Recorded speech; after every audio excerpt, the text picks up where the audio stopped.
been brought to my attention that there are people that don't fully understand what I say, and that somehow I'm responsible for how people understand.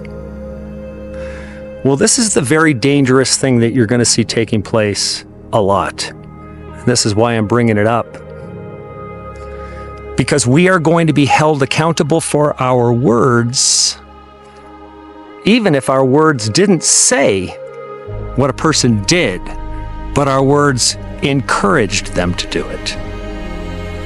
Or they felt encouraged by our words to do it. Whether or not we intended to encourage someone, it won't matter. So when anybody thinks that you can control how people hear you and understand you, well, that's the very definition of why the government's in trouble, is because they thought they could control how people think. The government says, wash your hands. People don't wash their hands. The government says, wear a mask. People don't wear a mask. Did they not understand?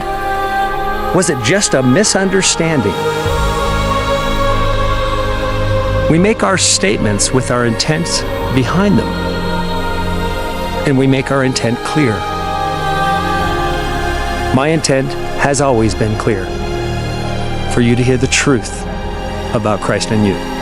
Always. There was never any other purpose, ever, and never will be. That very understanding, if you are willing to walk that path, will show you everything I've been shown. It's about the person that hears and how they react. Well, that's their fruit. It isn't mine. You will know them by their fruit. That's how this works. You're going to see a massive disintegration because we have a social issue right now. And that social issue is leading to spiritual issues. Those that believe and think they know spiritual things, through their fear, are manifesting and speaking very physical. That's how quickly and how easily someone can be brought into this world during these times. The armor required to endure until the end, as Christ said, is very real.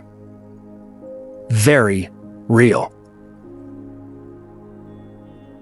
If I begin to believe that I'm responsible for how somebody receives my word, well, that's about the most egotistical thing I think a person could do. I wish for people to hear it as I intended. And this came as a result of the conversation about the Four Corners meeting. It's not a meeting that we are organizing. Let me make that abundantly clear. That's simply where I will be if forced vaccinations on all Americans comes about. Now, why there? Well, because it's surrounded by open desert, hundreds of miles of no people. So how could I be a threat there to a population? So if they were to come out to that location to forcibly vaccinate me, well, surely they would be willing to take my life if I didn't. I have no problem with that. I do not stand for an armed resistance. That's an exercise in futility. He who lives by the sword will die by that sword, yes. And I would really hate to have to repeat this all over again. Because that's how they lead people into the world, to fight their war. My war is maintaining my peace. So from now on, the way I will be speaking about things is testimonial only. I will tell you what I'm thinking about and what I see and what I'll be doing. That's all. And I never mind company. I love you very much. You'll hear from me again soon.